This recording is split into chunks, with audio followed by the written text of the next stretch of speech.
শিক্ষা হলো ন্যায়ের আলো, অশালীনতা তাতে আসে কালো। শিক্ষিতরাও করছে সেই খেলা, অশ্লীল নাচে ভাসে দিনের বেলা। হ্যাঁ ভাই, অশ্লীল নাচে ভাসে দিনের বেলা। এই বিদ্যালয়ে বিদ্যালয়ে আমরা সন্তানকে পাঠাই শিক্ষার জন্য, কিন্তু এই যে সাংস্কৃতিক অনুষ্ঠানের নামে চলছে অশ্লীল ড্যান্স, সাংস্কৃতিক অনুষ্ঠানের নামে চলছে যাত্রার মঞ্চ। আমরা সন্তানকে সেখানে আলোকিত করার জন্য, তার জীবন আলোকিত করার জন্য প্রতিষ্ঠানে পাঠাই, অথচ কিছু নোংরা চরিত্রের শিক্ষকদের জন্য আমাদের সন্তানেরা আধারে চলে যাচ্ছে, অন্ধকারে মিশে যাচ্ছে। ভিডিওটি দেখেন, ভিডিওটি ভাইরাল হয়েছে। একটি সাংস্কৃতিক অনুষ্ঠানে অশ্লীলভাবে মেয়েটি নাচতেছিল।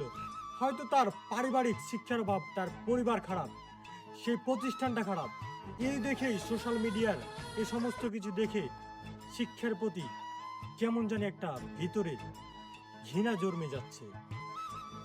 এমন শিক্ষা আমরা চাইনি, যে শিক্ষায় অশ্লীলতা থাকবে।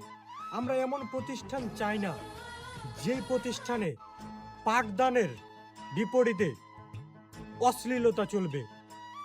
আমরা এমন শিক্ষা চাই না যে শিক্ষায় দিনের বেলা সাংস্কৃতিক অনুষ্ঠান হবে, রাত্রের বেলা পতিতাদেরকে নিয়ে এসে যাত্রার মঞ্চ করা হবে।